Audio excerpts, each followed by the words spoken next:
Olá, pessoal, saudações a todos.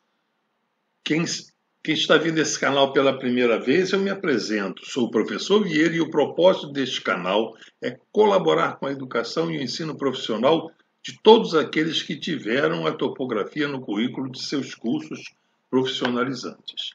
Neste vídeo, vamos dar continuidade ao estudo do giroscópio, mas dessa vez acoplado a um teodolito, originando um instrumento chamado giroteodolito, ou teodolito giroscópio. Mostraremos como se usa este aparelho, explorando o movimento de rotação da Terra para buscar o norte geográfico. Serão citadas algumas aplicações que evidenciarão a importância da topografia na engenharia civil, cartográfica, de agrimensura e na hidrografia. Espero que a profissão de topógrafo e agrimensor seja engrandecida com estes conhecimentos. Um giroteodolito da Leica, seminovo, eu vi anunciado na internet por cerca de R$ 3.600. Ao final do vídeo, vocês se convencerão que é um ótimo investimento. Sua operação é muito simples. Assista o vídeo até o final e o próximo para dominar esse assunto e ter a sua profissão valorizada. Então vamos aí. O giroteodolito. Temos aqui a imagem do giroteodolito e nós vemos aqui em cima de um tripé, como está mostrando aqui o mouse.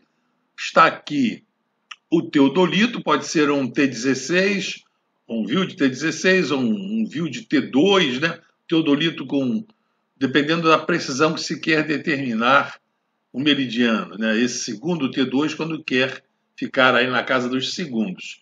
E aqui em cima, então, está esse giroscópico, esse que eu vou vos falar e já falei já no vídeo passado. Então, esse conjunto do giroscópico acoplado ao teodolito é o giroteodolito ou teodolito giroscópico. Aqui na base do teodolito fica, então, pronto para trabalhar. Então, resumindo, o giroteodolito é a combinação de um instrumento de medição de ângulo, o teodolito, com um giroscópio. Este instrumento pode ser empregado para determinar a direção do meridiano geográfico que passa pelo ponto onde ele está estacionado, né? E com isso, vamos ver que para isso ele explora o movimento de rotação da Terra. A Terra não está imóvel no espaço. Nós vamos explorar esse movimento de rotação da Terra para determinar o meridiano que passa por esse ponto, por esse lugar. O ângulo horizontal medido a partir do meridiano, que for assim determinado, é o azimute astronômico ou geográfico, são sinônimos. Aplicando-se a correção da convergência de meridianos, o azimute astronômico, né, ou geográfico, transforma-se em azimute da projeção cartográfica usado.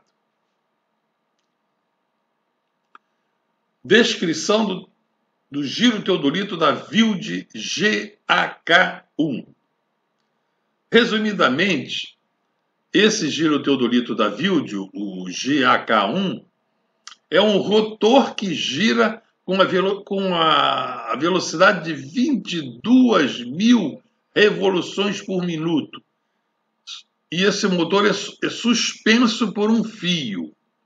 Temos aqui um corte longitudinal, uma seção em que está aqui o giroteodolito, né? E aqui o rotor, que é suspenso por um fio, e ele gira, né, esse rotor girando a alta rotação. Essa alta revolução lhe confere uma propriedade física, que já vimos no vídeo passado, chamada conservação do momento angular. E o seu eixo horizontal, quer dizer, o eixo do rotor, ele é ancorado de tal maneira a se manter constantemente na horizontal. O giroscópio, o teodolito e o tripé, eles estão sobre a superfície da Terra. O movimento de rotação da Terra faz com que o eixo transversal do giroscópio gire em torno do eixo do motor. Essa é a moral da história desse instrumento, tá? Então vou repetir, né? Reparem só. O eixo transversal do giroscópio, nesse sistema não inercial que é a Terra, vai se comportar como se estivesse girando em torno do eixo do rotor do giroscópio. Nesta figura vemos uma série de números e essa numeração toda, né, tem a descrição no manual do instrumento que acompanha o aparelho.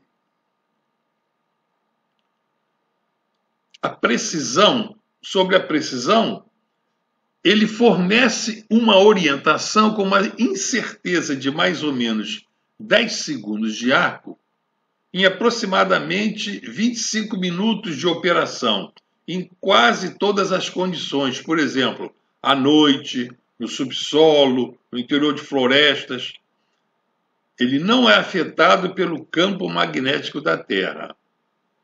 Coloco aqui uma observação, destacando a precisão obtida nos métodos de transferência do azimuth da direção, azimuth assim, de uma direção, levada do exterior para o interior de uma mina ou túnel, através de fios de prumo. Essa precisão, por esse método que não utiliza o teodolito giroscópico, é da ordem de 2 minutos a 3 minutos. Vamos citar alguns usos desse instrumento. Os giroteodolitos são usados principalmente na ausência de estrelas e GPS. Eu falo GPS aqui porque está mais consagrado pelo uso, mas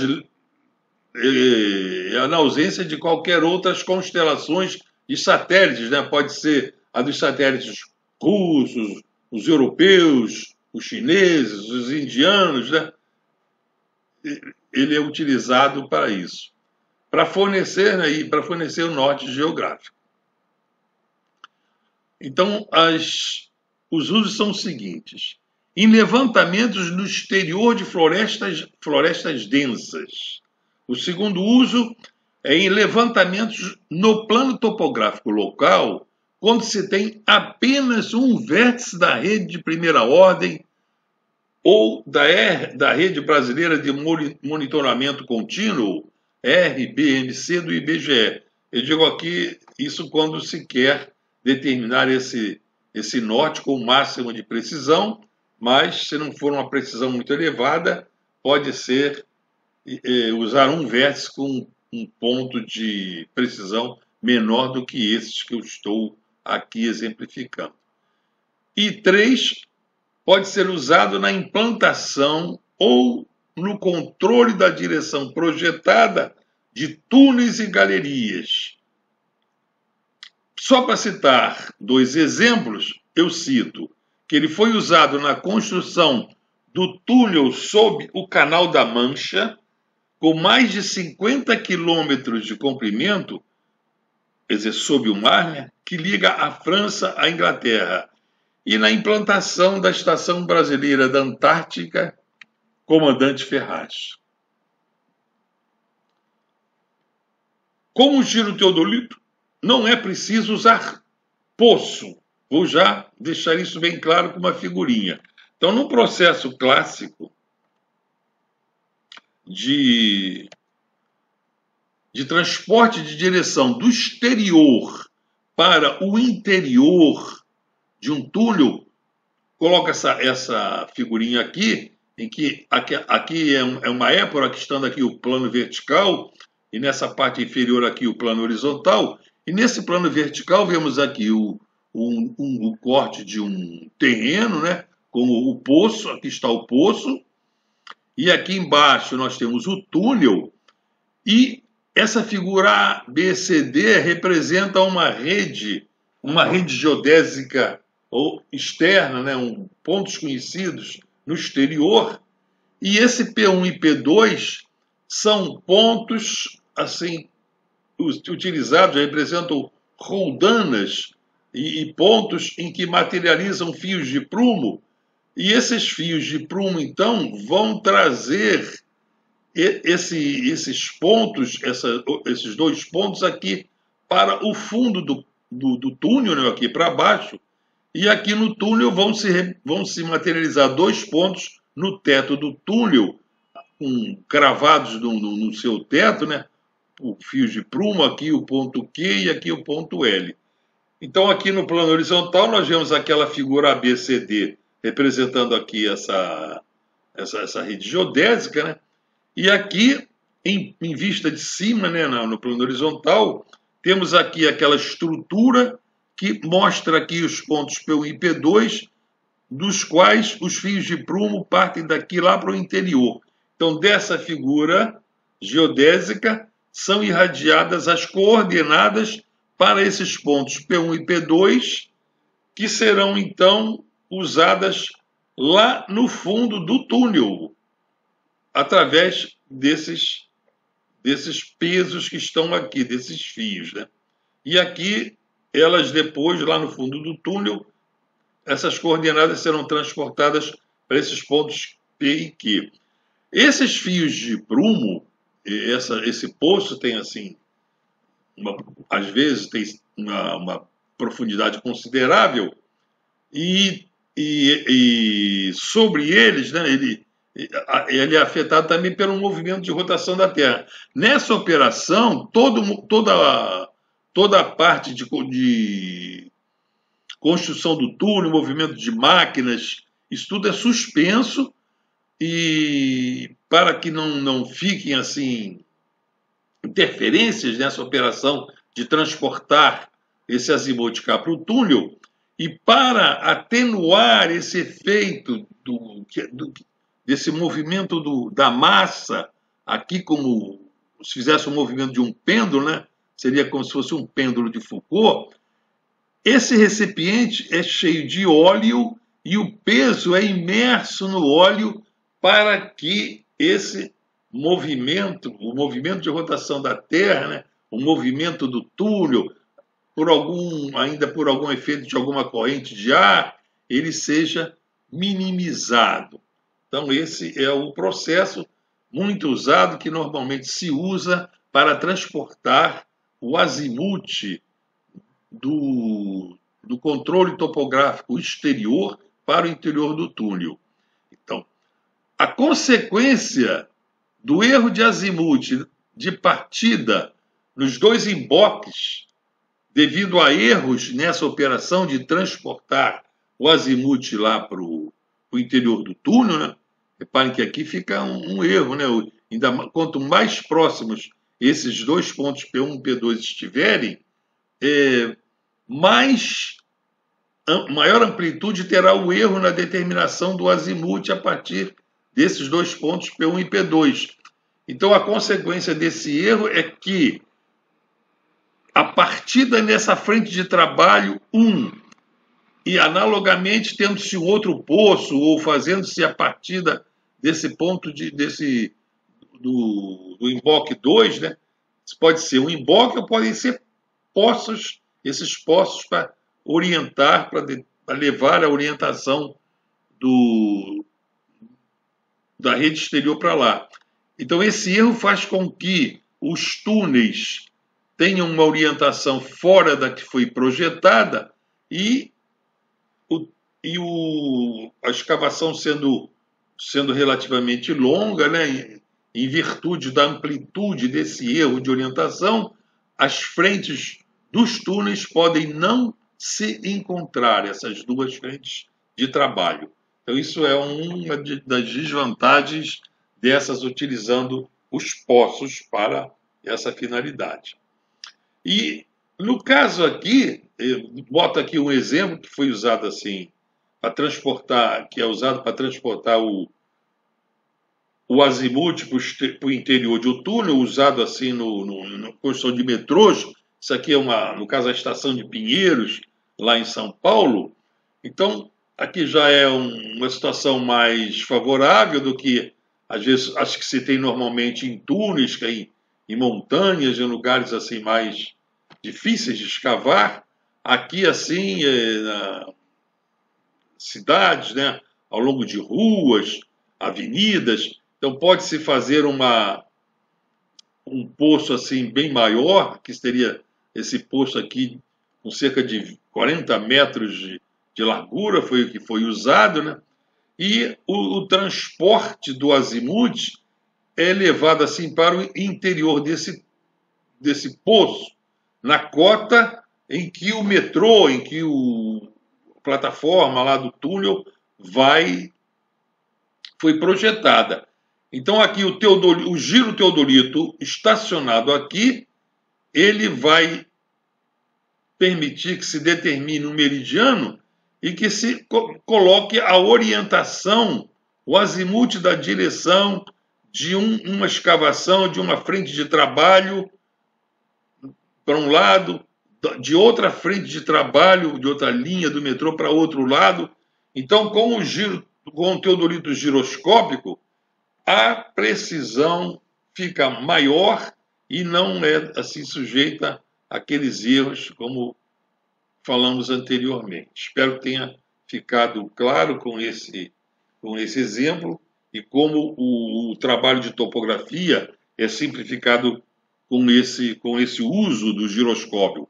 Então, o topógrafo dominando esse aparelho, sabendo como ele trabalha, explorando direitinho, ele fica valorizado profissionalmente e é muito útil na abertura de metrôs, de túneis, de galerias, para transportes de água e de energia, tudo direitinho. Bom, vamos ver como o conceito do projeto do giroscópio da VILD, esse GAK1. Atualmente, a VILD tem o nome de Leica, ou Laika, não sei como se pronuncia. E eu já falei a vocês que eu vi esse giroscópio, assim, seminovo, ofertado na internet por R$ 3.600. Então, esse giroscópio VILD GAK1, ele foi projetado especificamente para resolver os problemas associados com observações manuais e o registro de dados de oscilação da fita giroscópica. Vamos já ver o que isso quer dizer. Essa fita giroscópica é aquela fita que sustenta o rotor e esse rotor vai ter um certo grau de liberdade, cujo movimento, né, cuja amplitude deverá ser anotada para determinar o norte geográfico. Quando esse giroscópio não está em operação, o conjunto do giroscópio é ancorado dentro do instrumento. O giroscópio eletricamente acionado, né, por uma bateria, como se fosse uma bateria de automóvel, né, aquela bateria de 12 volts, ele é iniciado enquanto está contido. Em seguida, ele é liberado para a operação. Então, ele já parte com aquelas 22.000 rotações por minuto. Durante a operação, o giroscópio é apoiado dentro do conjunto do instrumento, normalmente em uma fita vertical fina que restringe o eixo do giroscópio para permanecer na horizontal. O alinhamento do eixo de rotação do giroscópio pode girar em azimuth apenas por uma pequena quantidade necessária durante a operação. Então, reparem só o detalhe, né? Esse eixo do giroscópio estará em rotação, mas ele vai ter um movimento de liberdade em torno dessa fita, em torno desse fio de prumo, né? E ele poderá girar no plano horizontal, em azimuth, de uma pequena quantidade necessária para a operação. Vamos ver que pequena quantidade é essa que ele pode girar. Por isso, como ele tem que girar numa pequena quantidade, ele já tem que estar posicionado próximo ao meridiano, né? Então, diz-se aqui, é necessária uma estimativa inicial aproximada do meridiano. Isto pode ser determinado por uma bússola magnética, quando for possível, sabendo-se a declinação magnética, já pode-se colocar esse eixo horizontal bem próximo da direção do norte astronômico, né, do norte verdadeiro. Ou então usando-se uma rede geodésica existente, já se tem um azimuth ali, dado por esses pontos da linha geodésica, em que o eixo horizontal pode ser orientado já para o meridiano que passa por ali. Ou então usando um modo de rastreamento rápido, como nós vamos ver nessa aula. Um processo, né, rápido. É o mesmo processo que nós vamos usar aqui, mas só que em vez de rastrear em 25 minutos, como nós já dissemos, rastreia assim apenas 5 minutos, 10 minutos, já tem uma direção aproximada do norte, inicia a operação novamente naquela direção dada por esse rastreamento rápido e vai então sendo perseguido o rastreamento definitivo para determinar o meridiano. Vamos recordar o efeito do movimento de rotação que nós vimos na aula passada, para ficar bem claro como o giroscópio explora, como ele usa esse movimento de rotação da Terra. Nessa aula anterior, vimos como a rotação da Terra modifica a direção do eixo vertical do giroscópio, colocado inicialmente apontado para o zenite. Nós vimos na aula passada que esse giroscópio aqui, representado simbolicamente, ele está num tripé, né, estacionado aqui, simbolicamente, no equador da Terra, colocado em operação, girando, né, com o seu eixo de rotação apontado para o zenite. Nós vimos na aula passada, então, que ao acionar esse giroscópio, quer dizer, na medida, quando ele é colocado a girar com 22 mil rotações por minuto, ele permanece na vertical. Permanecendo na vertical, com essa grande rotação, ele vai ter a propriedade de conservação do momento de inércia. Mas a Terra não está inerte. A Terra está se movendo. Então, à medida que a Terra se move, né, isso é um sistema não inercial, vai se ter um fenômeno em que o eixo do giroscópio que está parado, apontando para o zenite, ele assim, fisicamente, para o observador, tudo se passa por causa do movimento de rotação da Terra, como se esse eixo apontado, esse eixo do Z do giroscópio, estivesse se movendo em direção ao solo. Vamos ver isto. Ele vai se mover em direção ao solo. Então, reparem, a Terra em movimento de rotação, o eixo azul é o fio de prumo, né? E o eixo vermelho é o eixo de rotação do giroscópio, e o observador vê ele se aproximando do solo. Quer dizer, quando chegar 6 horas depois, que está no equinócio, ele vai ficar no plano horizontal. Ele vai ficar no plano horizontal, vai ser perpendicular ao meridiano. E quando o tempo vai passando, o eixo do giroscópio vai apontando cada vez mais para baixo, até que quando ficar à meia-noite, né, quando for meia-noite, o observador vai ver o eixo do giroscópio apontar para os seus pés, apontar para baixo, apontar para o nadir. É isso que acontece. Então, nós vemos aí o movimento de rotação da Terra. Pronto, está dali à meia-noite e o eixo de rotação apontando para o nadir. Então, é isso que vai acontecer. Então, analogamente ao eixo vertical, o eixo transversal do giro teodolito, ele agora é que vai se inclinar. Em vez do eixo zenital se inclinar, aquele que está apontado para o zenite, o eixo transversal ele também se inclina, ele vai se inclinar, porque o eixo do giroscópio ele está ancorado no plano horizontal. Então, o eixo transversal é que vai sofrer o efeito da rotação da Terra. Então, estando o eixo do giroscópio próximo ao plano do meridiano, girando a 22 rotações por minuto, né? Então ele está ali, inicialmente, parado no plano horizontal. Então, o movimento de rotação da Terra vai fazer com que ele se incline.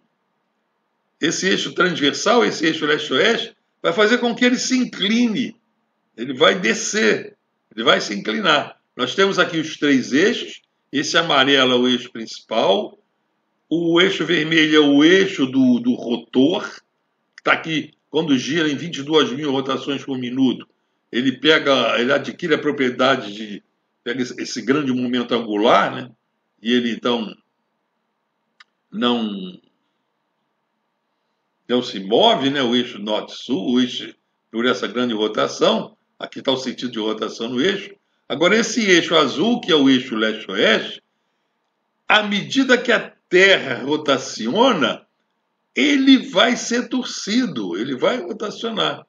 Aqui está a mãozinha dizendo para que lado está o momento angular, como já vimos na aula passada.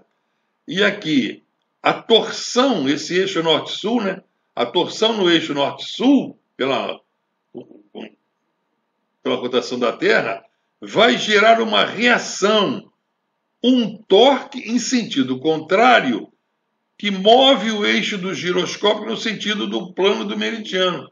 Estão entendendo? Então, aqui vai ser a essência do método, né? Da construção do giroscópio. Esse giro aqui, esse giro que o eixo leste-oeste vai sentir, ele vai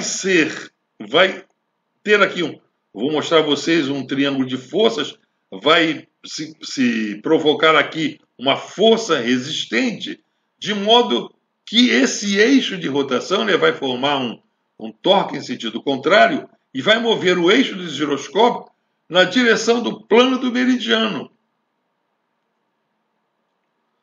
Agora, na medida que ele está se movendo no sentido do meridiano, o eixo do rotor se movendo, né, que ele está oscilando, né, o eixo do rotor, à medida que ele se move por essa força de reação, né, esse momento de reação binário que está levando o eixo transversal para o seu lugar, o eixo do giroscópio ele ultrapassa o plano do meridiano e vai continuando seu movimento, mas por causa da inércia ele vai desacelerando até que vai ter uma parada num determinado ponto, um ponto extremo daquela oscilação que ele está fazendo antes de balançar de forma semelhante para o ponto inicial. Quer dizer, não sei se vocês estão imaginando ele funcionando, ele vai oscilar, essa força vai reagir, levá-lo de volta para o meridiano, mas ele vai com uma certa aceleração, passa do meridiano, vai, por exemplo, ele está vindo lá do oeste, passa o meridiano, vai para o ponto leste, chega lá no ponto leste, aquela força muda de sentido, empurra ele de volta para o meridiano, ele volta para o meridiano, mas também vai acelerando, passa pelo meridiano, vai para o oeste, até chegar lá no extremo, para e volta, e fica assim oscilando como um pêndulo. Esse é o movimento do giroscópio, e daí vem o nome de um processo, né? A essência do processo chamado ponto de retrocesso ou de máxima elongação, né? Nesses pontos extremos em que o eixo do rotor chega nessa oscilação, é chamado, então, o ponto de retrocesso, esses pontos lá do extremo, ou ponto de máxima elongação. Esse processo do ponto de retrocesso ao máximo de elongação, vamos ilustrá-lo aqui nessa figurinha. Então, como já vimos, a oscilação do giroscópio, vamos ver agora, mostrar como, né? Essa oscilação que eu falei a vocês, do giroscópio, ela é seguida com a alidade do teodolito, conservando uma agulha móvel mais centrada possível no eixo em forma de V, lá no interior daquela estrutura do giroscópio, mas já acoplado com o teodolito. Então, olhando-se com a luneta do teodolito, já se vê um índice em V, vê-se lá um índice em V, e nessa escala, essa oscilação é vista assim nessa oscilação, nessa escalinha com desse índice em V, e essa oscilação vai ser observada nessa escala. Os pontos de retrocesso são esses pontos extremos. É nesses pontos extremos que o eixo do giroscópio vai elongar e vai ser visto e acompanhado pelo movimento horizontal, né, na alidade, né, com os parafusos de movimento fino do teodolito. E ele vai se fazendo as leituras, né, no limbo horizontal do teodolito quando ele chegar nos pontos extremos. A velocidade da agulha do giroscópio ela vai atingir um valor máximo aqui na agulha, né, aqui nessa agulha do centro de oscilação, e vai diminuindo à medida que for chegando aos extremos e vai parar nesses extremos, né? Então, antes que a alidade retroceda, deve-se ler, o topógrafo vai ler no limbo horizontal do teodolito a leitura lá correspondente àquele ponto de parada, aquele ponto de retrocesso, aquele ponto de elongação máxima. Espero que estejam compreendendo o processo. Agora, devido à sua inércia, o giroscópio não se detém na posição do norte verdadeiro, ele vai prosseguindo, né, no sentido leste. Ele chegando lá na sua primeira volta, chegou lá naquele ponto leste, ele vai ter aqui está um triângulo de forças, né? Então essa reação aqui ao movimento de rotação da Terra vai gerar um torque, né, um momento que a resultante vai empurrar o eixo de rotação do giroscópio em direção aqui ao meridiano. E ele vem acelerando, né? Passa do meridiano, vai até o outro extremo, e daqui ele volta com essa força em sentido contrário e fica oscilando aqui nesse campo aqui de definição. Mais ou menos uns 10 segundos, então ele já tem que estar apontado já próximo ao meridiano verdadeiro.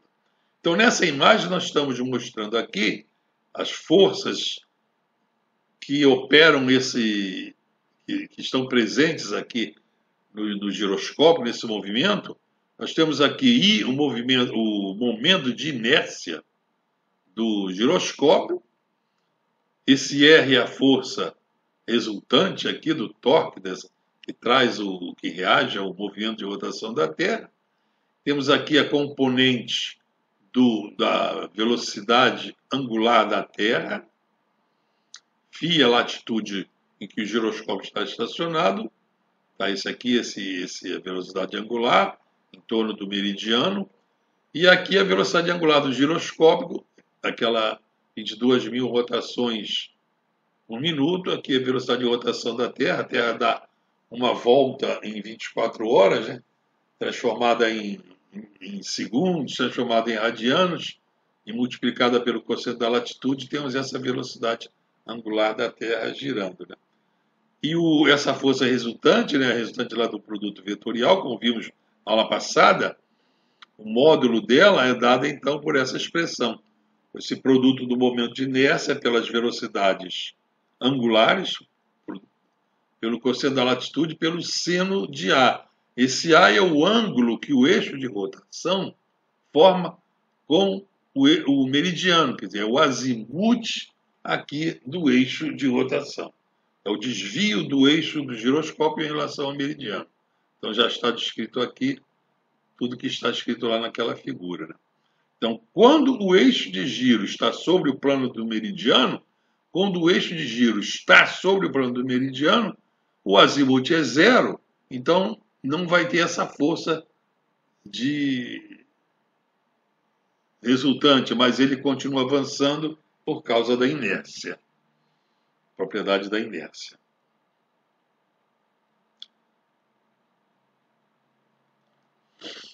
Agora, na construção do giro teodolito, analogamente, como vocês já conhecem o teodolito, né? Na sua construção, o teodolito tem os 3 eixos principais ortogonais, mas na hora de construir, aquilo é construído num laboratório, numa fábrica, né? E aqueles eixos não ficam ortogonais entre si. Então é preciso corrigir aqueles erros residuais usando-se processos adequados de medida, né? Medidas conjugadas, para eliminar o erro de colimação, o erro de PZ, o erro de excentricidade do eixo principal no centro do limbo e assim por diante. No giro teodolito acontece a mesma coisa.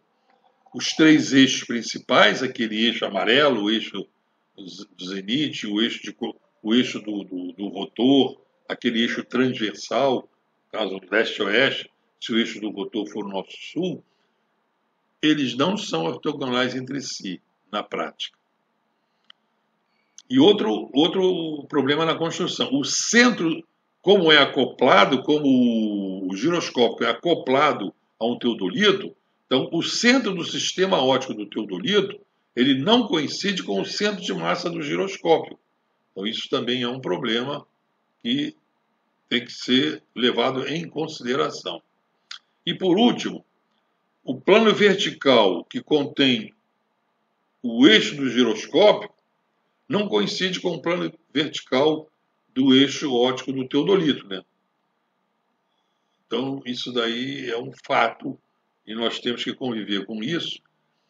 E como isso daí está presente no teodolito, temos que saber, na realidade, como poderemos corrigir essas 3 causas. Isso é corrigido numa situação que nós chamamos calibrando o giroscópio. Calibrando o giroscópio, nós corrigimos todos esses problemas aqui de construção. Quer dizer, consequentemente, né, por causa desses erros, a direção do norte geográfico que o giroscópio estiver determinando, ela não é coincidente com a direção do norte geográfico. Quer dizer, vai ter uma defasagem aqui entre a direção do norte geográfico e do norte do giroscópio, né? Isso daí, no fundo, é um erro sistemático. E esse ângulo poderá ser determinado. Como é determinado? Ele tem que ser determinado, e a sua determinação consiste na calibração do teodolito. Ao ser determinado esse ângulo aqui, então o problema está resolvido.